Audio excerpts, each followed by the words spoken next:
Okay, I'm very excited today to talk to you about a book I just finished. Another book for our next year's Battle of the Books. It is the book, A Cuban Girl's Guide to Tea and Tomorrow by Laura Taylor Namey.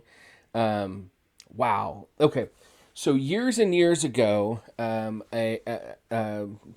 wizard rocker, somebody who wrote music about Harry Potter, did a video where he talked up a book called Anna and the French Kiss by Stephanie Perkins. And I remember being like, you wouldn't see me, you would not catch me. I would not be caught dead. That's the phrase. I would not be caught dead holding that book, Anna and the French Kiss. Oh, I'm masculine, whatever.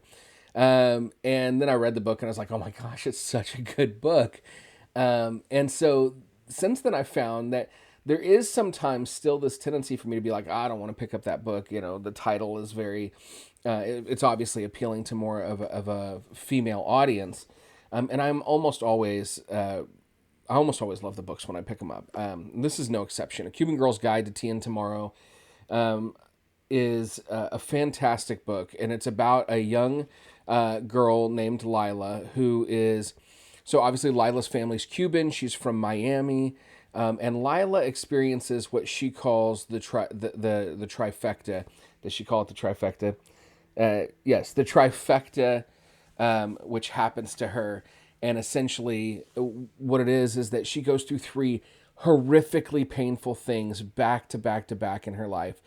First, her grandmother passes away. Now, her abuela, her grandmother, is the person she looked up to most, was her mentor in baking, which is Lila's passion. Lila was set to one day take over her grandmother's bakery, but they were just shared a very special, close bond. So her abuela passing away was very, very difficult for her.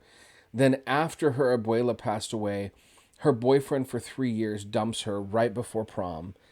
And then not long after that, her best friend, who they had all these plans of what they were going to do together after they graduate, her best friend springs it on her that she is not going to do those plans. She's actually going to be going halfway across the world to serve as a Catholic missionary in Africa. And so her whole world is rocked and turned upside down. Her mental health is struggling, and her family says, enough. We need to get you away. You need a chance to recover. So they send her to stay with essentially her aunt in Westminster. No, in Winchester, in Winchester, England. And in Winchester, England, her aunt and an uncle run an inn. And so Lila gets there, and of course, Lila wants to get in the kitchen because that's where she finds peace. And she's mad that she's been shipped away from Miami, which is her home, and she just needed time, is what she feels. But she does start to make friends with some of the local people, including a young man named Orion, whose family owns a tea shop, and they supply tea to the inn. And Orion makes it his life goal to show her England and get her to not hate England. One part of that is that she gets to know Orion's friends, one of whom is the phenomenal Jules, who's a singer in a band, and she's amazing. But there's some drama in the music scene, and it's around Jules being as good as she is and another band wanting to poach her. Also, there's some vandalism going on in town, and Orion is very passionate about putting a stop to it because it's damaging local business, like private businesses, and they have to, these are people that are working hard to make a living. Meanwhile, Orion and his family is also going through something very difficult, and perhaps Orion and Lila are starting to feel something other than friendship. It's a really sweet story.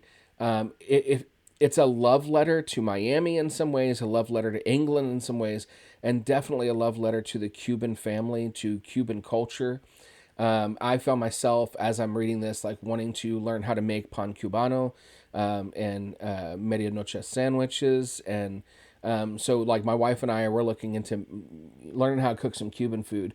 So highly recommend this book. Definitely go and pick it up.